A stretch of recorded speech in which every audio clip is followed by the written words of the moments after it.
And there is great value to the ISO standards, but they must not be treated as an end in themselves. ISO 9000 is not a total solution for inadequate quality or a guaranteed prescription for success. ISO 9000 is a good starting point because the standards assure a quality system is in place and is being followed. If it is used correctly, it can establish a platform for success, provide benefits to the company, and lead to heightened assurance on the part of customers that a supplier is serious about and actively pursuing quality. The ISO 9000 guidelines will only be valuable if the certified company builds upon the foundation with a strong, committed effort to make the ongoing pursuit of quality a real company priority. Now that many companies have achieved ISO 9000 certification, many executives are ready for the next step in the never-ending continuous improvement journey.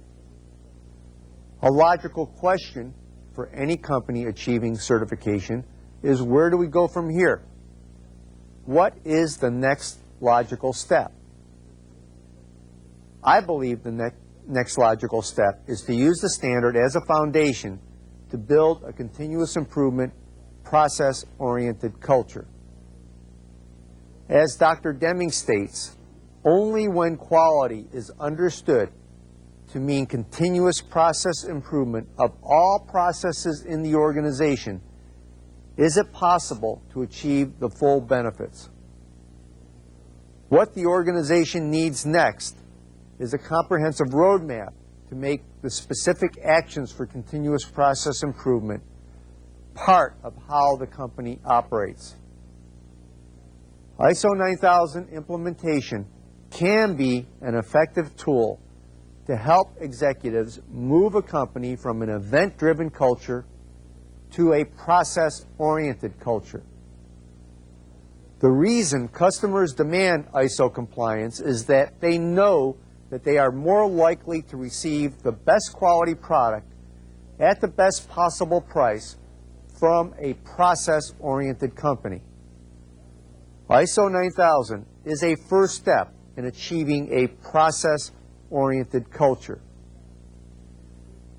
Companies that have implemented ISO 9000 have found that a major benefit of ISO 9000 implementation is reduced variation. Standard processes improve business discipline and help a business produce consistent, predictable results. ISO 9000 provides good, common sense guidelines to help a company develop standard processes. When a company develops standard processes, variation is reduced. When a process is executed differently each time, variation occurs. Companies that have not developed standard processes typically experience much variation in their operating environment. This variation is difficult to eliminate because the process has not been documented and is not standardized. When this is true throughout an organization, management must constantly monitor the processes, and when the processes fail, must invest considerable time and effort to fix the problem. All of us know the frustration of spending a significant part of our workday constantly fighting a multitude of problems in our businesses. All of this time fighting problems costs companies money. Lots of money. The more variation an organization has in its processes, the more the organization is like a leaky boat, always struggling to plug the leaks to stay afloat. The organization with much process variation becomes totally focused on events and has little time to invest in process improvement. leading a company from an event-driven culture to a process-oriented culture can be somewhat complex, with many new concepts to learn. A simple but effective model is needed to guide executives. I would like to introduce the concept of a process maturity model. I have found that this process maturity model can help executives manage a company-wide quality improvement effort. When the process maturity model is linked to an ISO 9000 implementation effort, it can be a very powerful tool for executives. The process maturity model defines levels of maturity for organizational processes. Let's take a look at the process maturity model and the 5 levels of process maturity. Process maturity level 1. Critical processes have been defined and a process owner has been assigned. Process maturity level 2. The process has been documented. Process maturity level 3. Everyone involved in the process has been trained and the process is performed the same way every time by everyone. Process maturity level 4. The process is being measured. And process maturity level 5, the process measurements show continuous improvement trends over time. Executives can use this model by first identifying all critical processes and then assessing the current level of maturity of each process. They can then challenge their organizations to achieve higher levels of process maturity, and they can use the model to track the organization's progress to higher levels of maturity. Higher levels of process maturity directly lead to higher levels of overall company performance. Let's take a look at each of the process maturity levels in more depth and examine how ISO 9000 implementation supports the movement to higher levels of process maturity. In process maturity level 1, executives must define all of the organization's critical processes and assign an owner who will be accountable for the process results. At this stage, executives need to define the scope of each process. The scope defines where the process begins and where it ends, as well as what major activities are included in the process. Once all critical processes are identified and the scope is defined, an owner needs to be assigned to each process. The assignment of process ownership is a critical step for executives. In functional organizations, it is not always clear who is the owner of processes that affect and involve many different functions. For example, in many businesses, it is difficult to identify a clear owner of the strategic planning process, the product development process, the order fulfillment process, or the customer support process.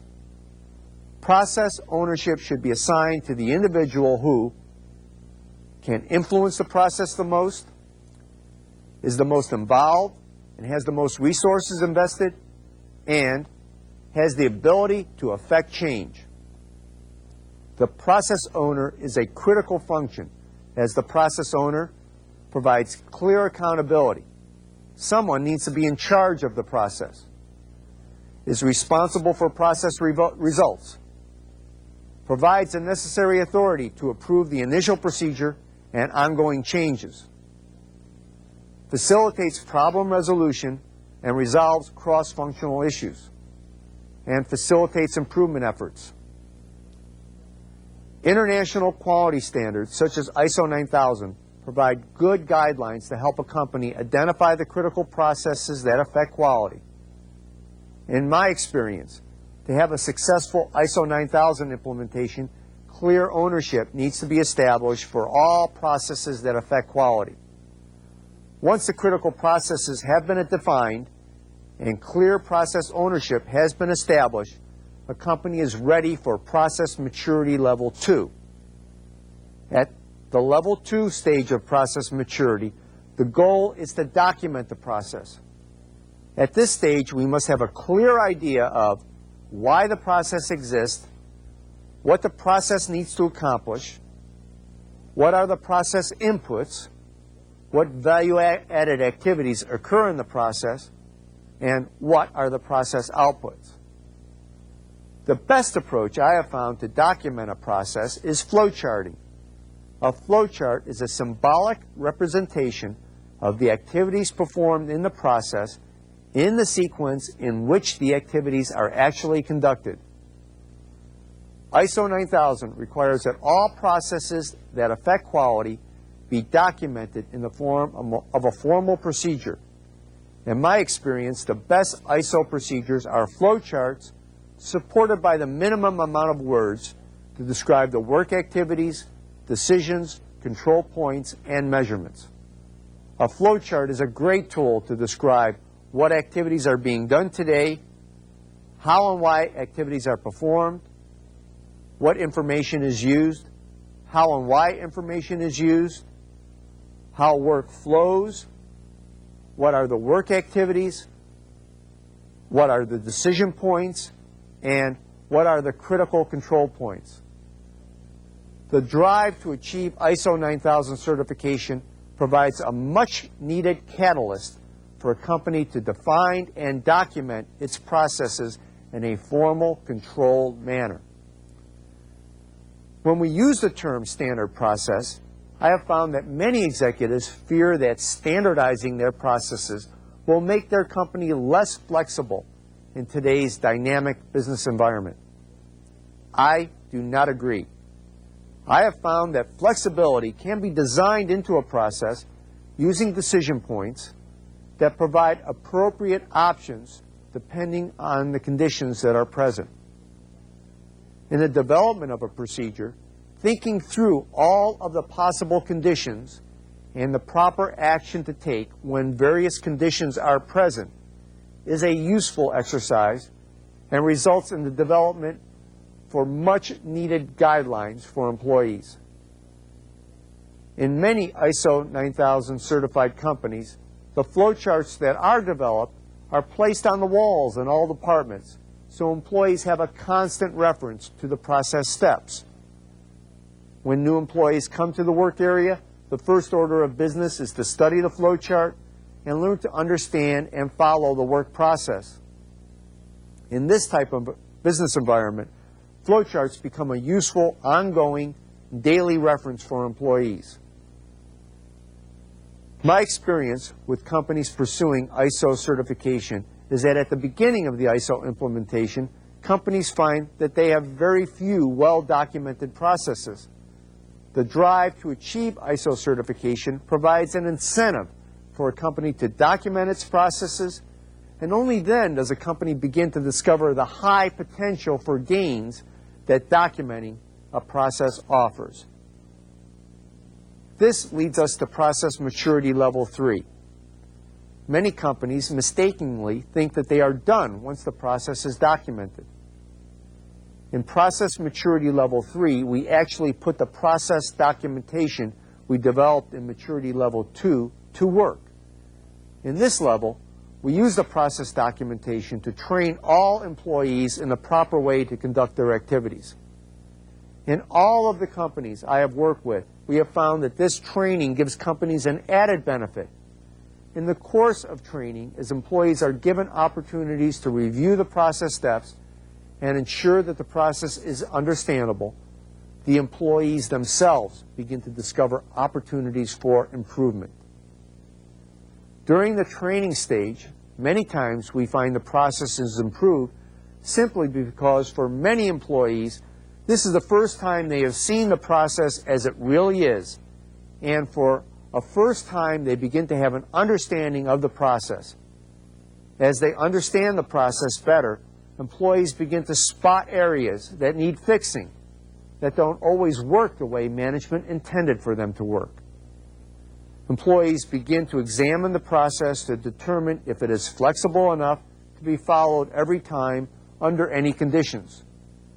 And it is natural for the employees to begin identifying more and more opportunities for improvement. Even though at this level, a company will begin to identify many opportunities for improvement and will begin to make changes that will improve the process, the focus of this level is to get everyone trained in the process and following the process in a consistent, predictable manner. The real significant opportunities for improvement typically come once all employees are trained and the process is stable. Process stability is important because until everyone is performing a process in a consistent manner, we cannot truly determine the impact of a process change. Any attempt at improvement will affect work functions differently. Any improvement applied to work functions where the procedure is performed differently may not be appropriate or may actually have a negative effect on process effectiveness. Until a process is stable, measurements of a process may lead to erroneous conclusions. The reason for this is quite simple. When a process is being performed inconsistently, the process will produce unpredictable results, which are very difficult to isolate and understand. As a result, measurements may not mean things are getting better or worse.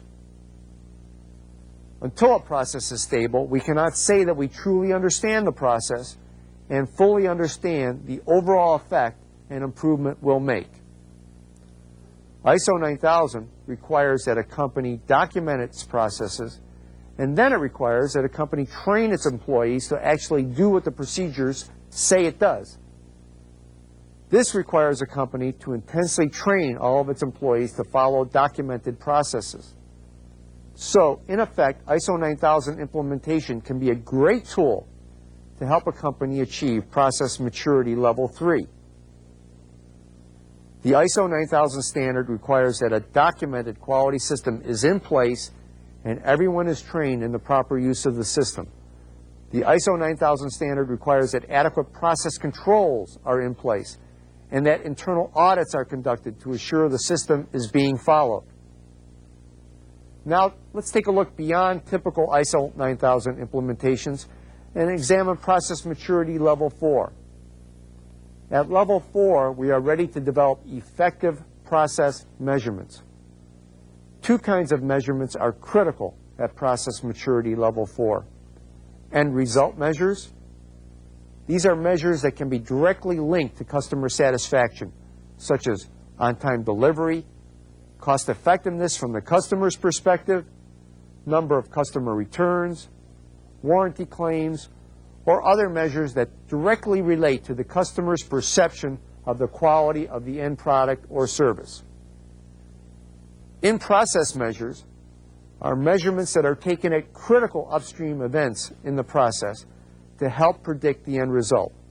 These measures give a company the ability to prevent potential problems rather than react to them after the fact. These measures are very useful tools to control a process. Monitoring in-process measurements helps to assure that actions are taken to correct problems before it is too late to affect the end result. The flowchart developed in Process Maturity Level 2 is a great tool to identify the critical points in the process that need in-process measurements. Once in-process and end result measurements are in place, we can begin to examine trends and look for opportunities for improvement.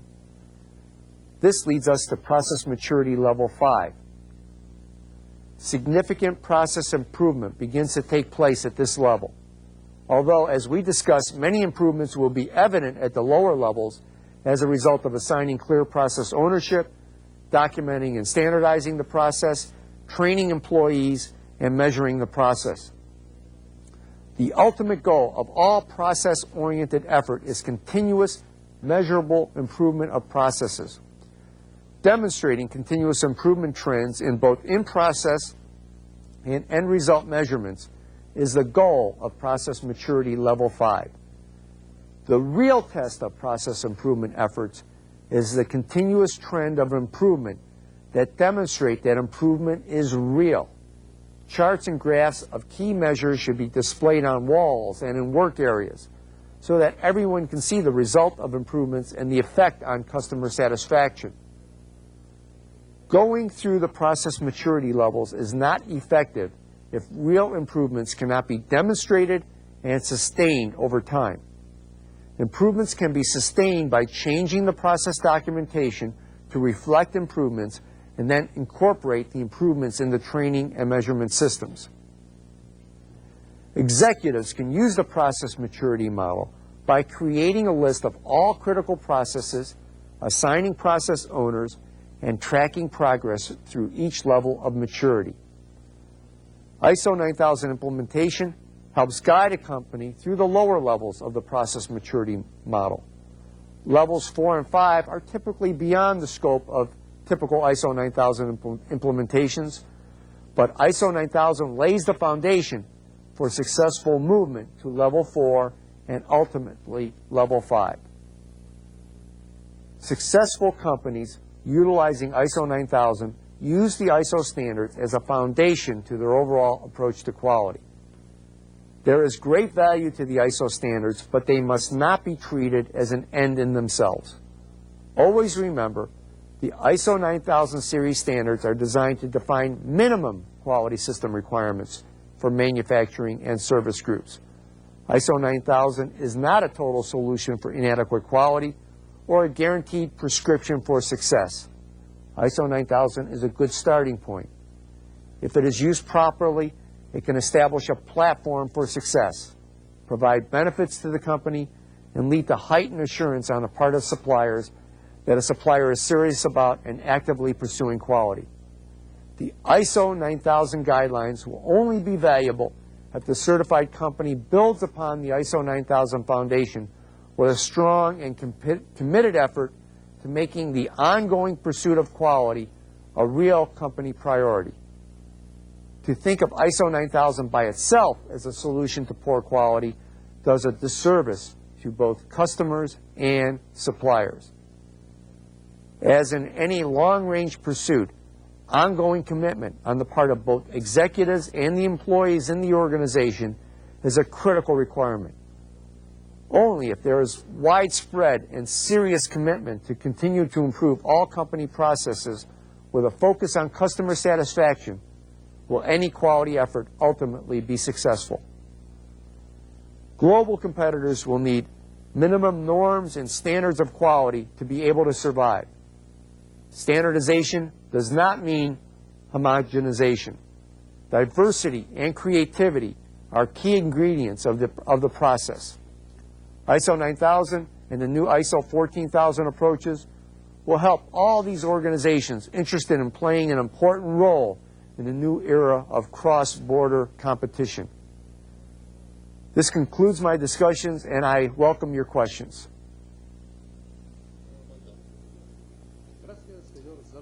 Thank you, Mr. Zalatan. Let us now continue with the second question and answer session.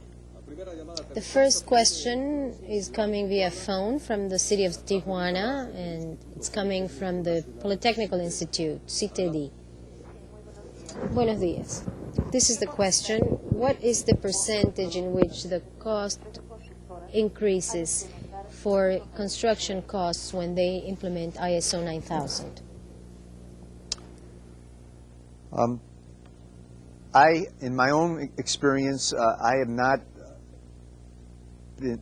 seen a company that has actually had a cost increase as a result of ISO 9000. Just the opposite is true in my experience.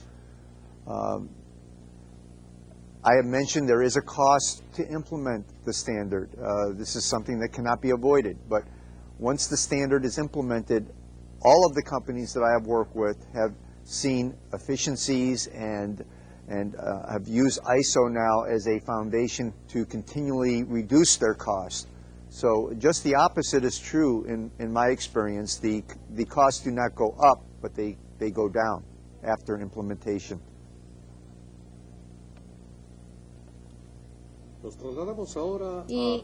Now we are going back to Michoacán, Mexico. This is Apatzingan. Good morning, everybody. The community here at the Technological Institute is sending you a very nice, a warm greeting. What is the question? What is the role played by the leader in order to establish quality standards, and what do you suggest in order to implement that in educational institutions in Mexico? Again, a very, very good question. The role of the leadership is, I cannot overemphasize how critical it is to have leaders committed to the implementation of a quality system. Again, I got to share from my personal experience, unless the leadership is committed, it just does not work and it cannot happen. And by commitment, I mean true involvement of the leadership. It can't just mean that, well, they say, well, we want this quality system, go make it happen. It doesn't work that way. They have got to be involved in the development and in the execution of the system. So companies that do not yet have this executive commitment and leadership and involvement, the best advice I can give to you is to work on them yourself. Be an advocate for this yourself. Try to get their attention. Try to get them to conferences. Try to get them to read about quality. And you yourself act as an advocate to try to influence this leadership. That should be the role you should take on, and try to help them understand how important this is for the company's success.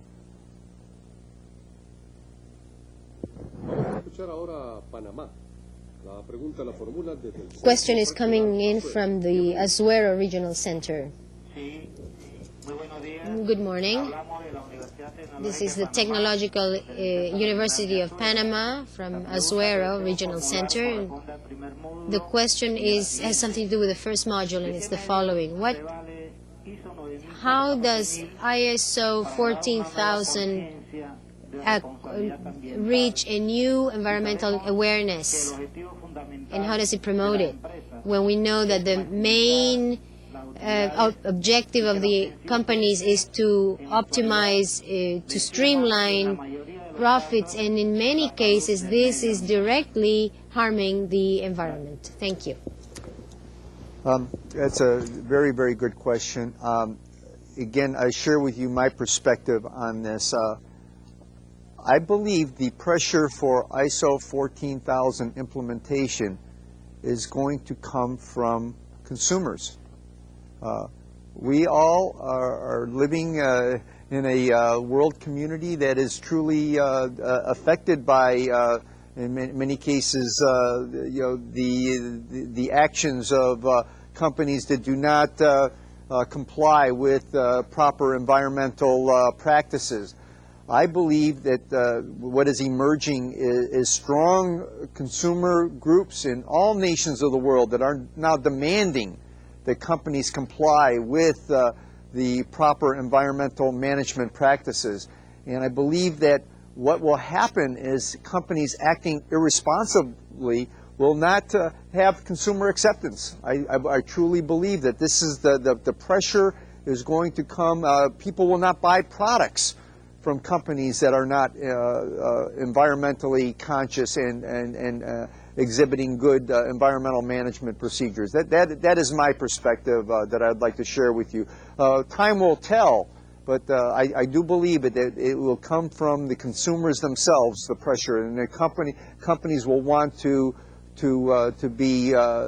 satisfy their consumers' demands for not harming the environment.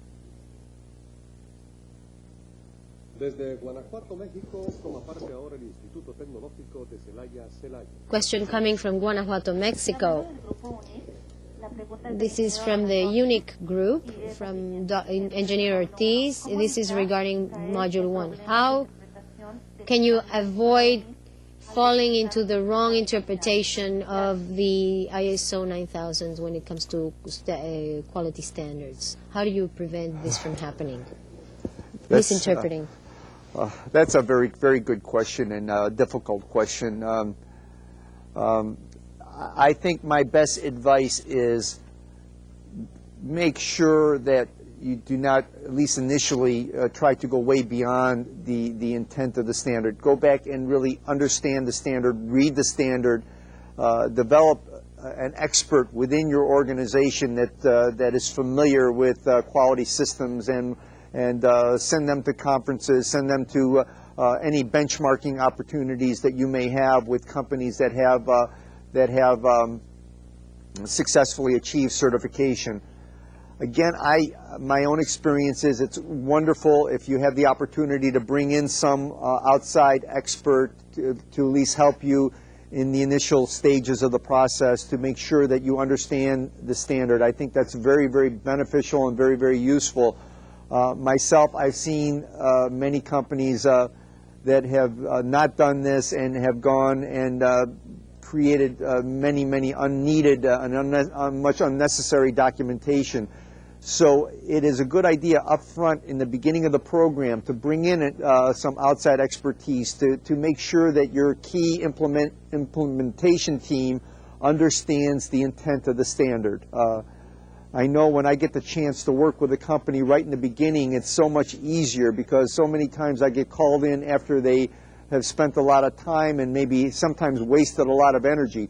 It's much more beneficial to get to them right at the beginning of the inception of their program so that I can make sure they understand the standard right from the beginning. So I think bringing an outside expert is usually a very good idea.